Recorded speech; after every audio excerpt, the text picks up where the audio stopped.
It's a pretty nice Thursday afternoon. I was wondering what to do for a video today, and then I remembered that I have a pretty fun little piece that we have to make for our friend Keith's Rover. So I thought it might be a fun short video. I don't know if we'll finish it today because of course I'm only starting it right now. So let's see if we can get this part at least roughed in, and then we'll have a look how it's going, and we'll finish it up in the next one probably. So our buddy Keith donated the windshield for Laura's Rover, and we did look at his P5 last summer, and remember it had a big dent in it, and so I said, well, why don't we trade the repaired fender for the windshield? So anyway, here's our fender.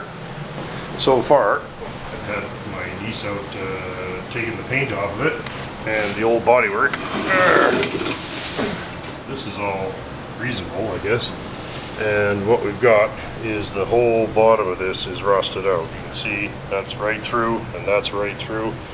And so we have a fairly tricky piece to make because of the compound curve, especially here in the bottom where it's kind of reverse. And anyway, let's lay this out and we'll get a closer look at it. It makes the most sense to just come right across here, and I'll probably just put a little hump up on the end here. Has a little bit of a wheel flare here, and then this big reverse curve here. Yeah, so this is really the tricky part of this piece, because just off the top of my head you think, well, geez, I don't actually, honestly I hardly know what the hell's going to happen there. So this is a great example of a piece where I would lay some tape on it and then let the tape tell me what it says. Because you'd think you'd want to shrink all that up, but then here, this is a straight line, so this all disappears. So, and anyway, kind of an interesting piece, and maybe something that'll solve itself pretty easily once we lay it up. Really, I'm mostly concerned about this. So let's lay this out. And we're going to go. Rust is here, we'll go to there.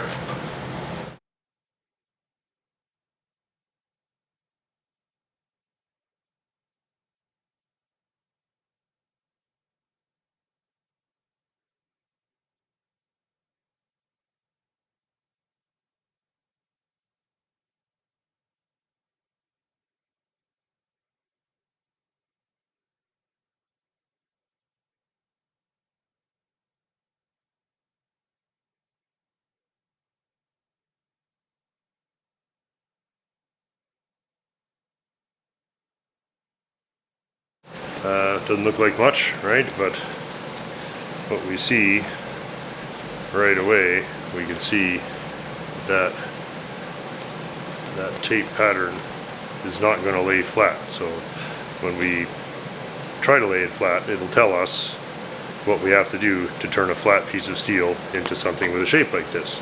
So this, because it only curves this way and this way, no compound curve to speak of here really until we get to the edges. So this should all lay flat.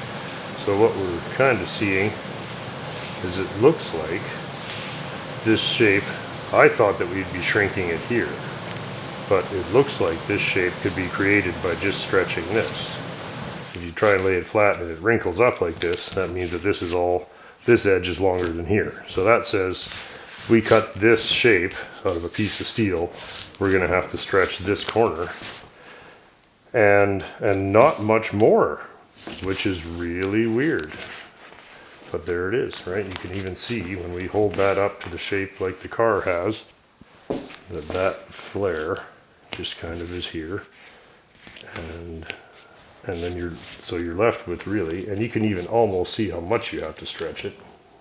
If you go 8 to 8, we need to stretch that maybe a 1/4 inch or less, and then it'll give it that little flare. So then we also have to add 3/4 of an inch for the return, which is the inside wheel lip, and 3/4 of an inch here. So I'm going to lay this out on some steel, and we're going to add our 3/4 at every side, and then we're going to put it in the stretcher or in the hammer there, either one, and we'll start stretching it out. I'm actually pleasantly surprised. The piece looked like it was going to be a little harder than that, and this kind of technique will just shows us like There's really very little to making this what appears at first glance to be a fairly complex piece.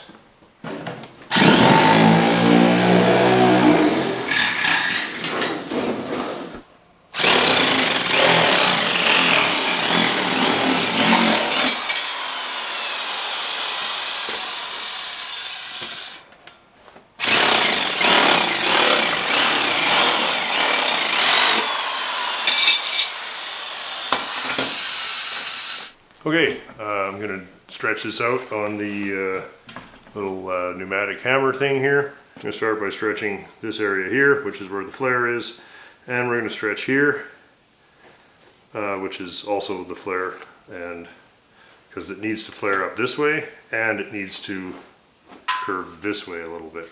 So this has to be longer than that. And then here, we're not going to do anything. Basically all the work is in here, and this should follow. There's very little, at this point in the car, there's very little crown this way, so I'm not worried about that. We're really just trying to get all this and get that shape in there. So we'll get started on that. It's going to be loud. It's going to take a few minutes. Maybe we'll time lapse it. I don't know. I'm not a big time lapser, but this seems like a good opportunity.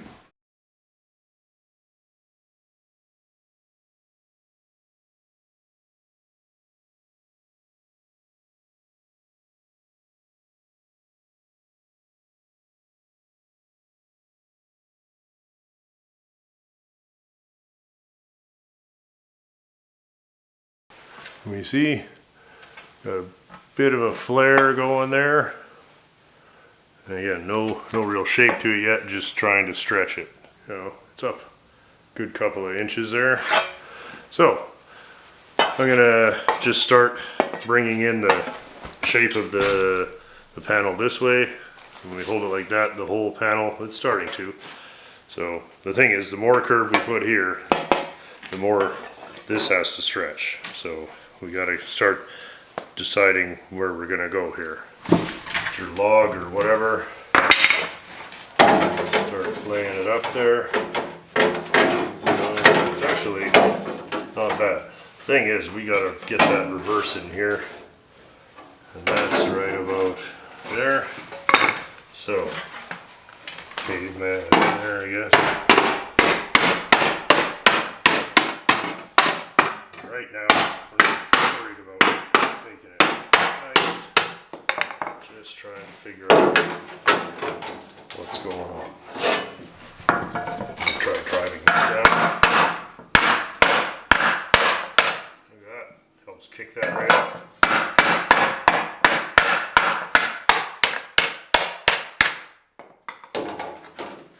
Isn't that unreal? Look at how that just about built itself right there. Okay, so I'm just going to kind of go along.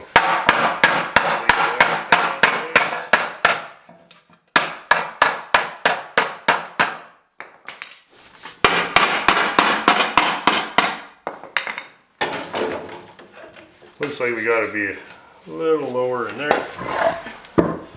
Just going to try.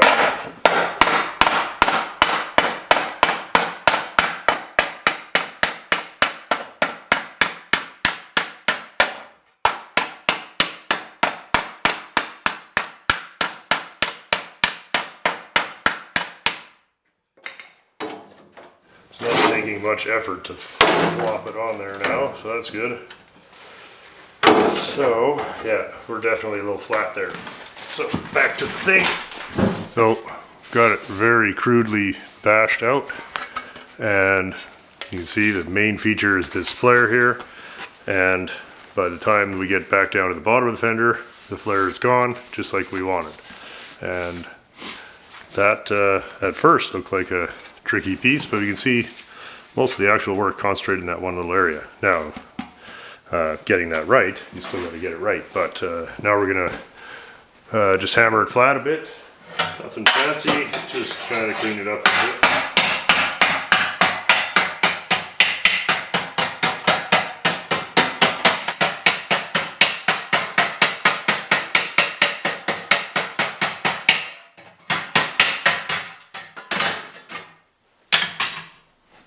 There. So, Yeah, there's the bottom corner again, what we're trying to really work on. You can see it's getting a pretty nice shape with very little effort. Turn it upside down, maybe it's easier to see it. Yeah, so I'm gonna check it again, and then maybe you can see it's a little, all of this and beating this in has kind of puckered this edge here. You can see it's a little wrinkly, so I'm going to put that in the shrinker and just pull that, just so that it doesn't want to, if you ever get a panel that's doing this and it wants to be one way or the other, very often that the middle of the panel is under stress and it's essentially shorter through here than it should be. So we can either bring this out, which I don't really want to do because it's nice and flat, or we can just shrink the edges down to kind of pull it back into shape. And you can see a little ripply there. So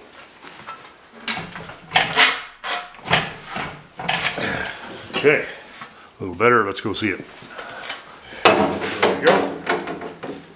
And it's actually looking surprisingly decent. To tighten that up a bit.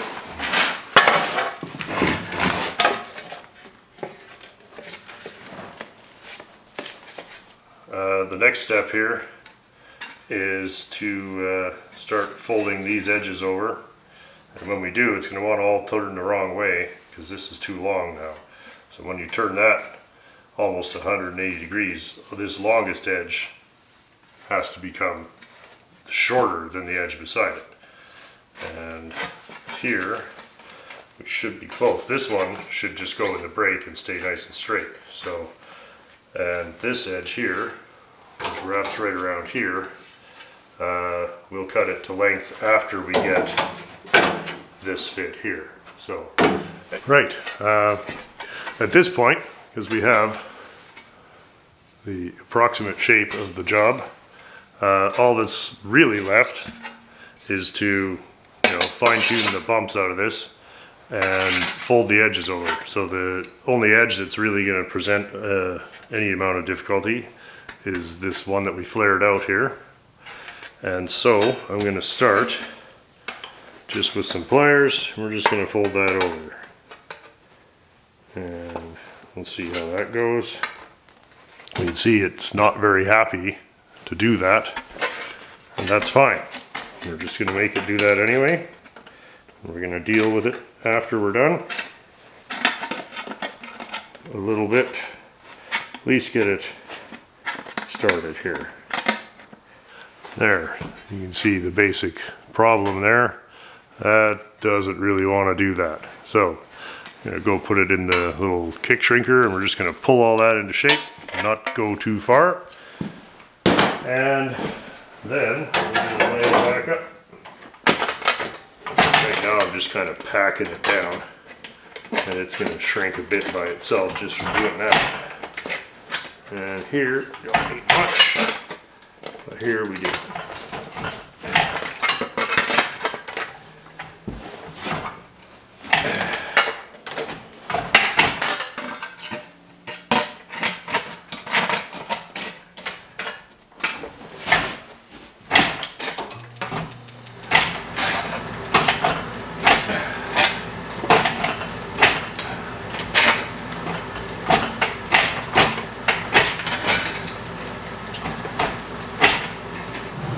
That's starting to come along.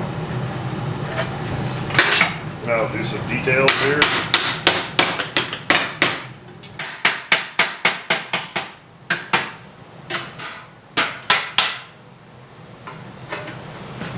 Okay.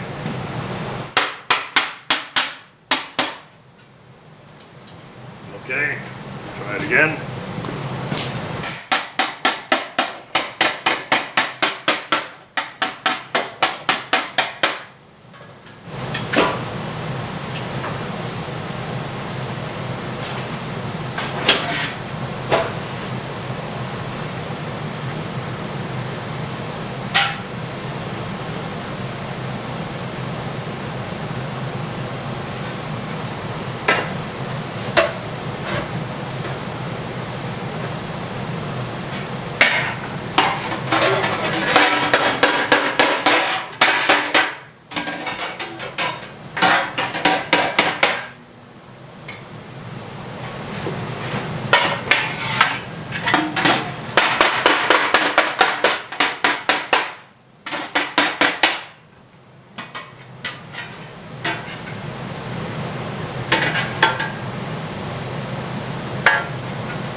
Okay, I'm gonna quickly put the... Can we see that? Yeah, so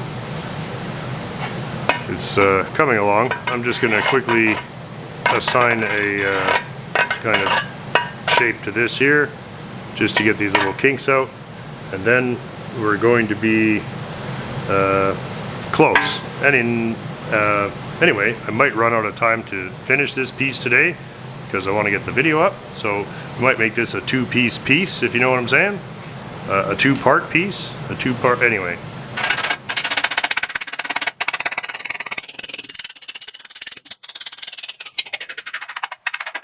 Okay, anyway, we're not going to have time to finish it in this video, but you can see we're making very good headway, and all of our lines are lining up where they were supposed to be. Put a quick break in the bottom to help hold the shape, and you can see we've got our nice flare. So, you know, that's all looking pretty good. Use a little fine tuning to line up to the original one here, but mostly pretty good. As a matter of fact, that might be just rust damage on the old one. You can see that it's sitting flush there, sitting flush all the way at the back. So pretty successful job anyway so far. Next time we see this, I'll finish it out and tack it in, and we'll be looking at a repaired fender here. Luckily, the front of the fender is not rusted out, but they all seem to go here. So anyway, thank you guys so much for watching and hanging out and saying hi and leaving comments and pushing the like button and all that bullshit. I mean, it really does help the videos get seen, and I very much appreciate it. And of course, appreciate everybody who subscribes to the show and so on. Because we're doing it anyway. That was the plan. If you only film what you're doing anyway, then it doesn't really matter if anybody watches it. But then, all these years later, maybe I do like it when people watch it. So, anyhow, all the best to everybody, and we'll see you in a couple days. I hope you enjoyed this short look at a little bit of panel bashing. We don't do a ton of this on the videos, but I thought this was an interesting little project and a fun way to try out the make a pattern out of tape method. So please let me know if this was even remotely useful, or if you want more of this kind of thing, or less. All right, thanks very much. See everybody in a couple days.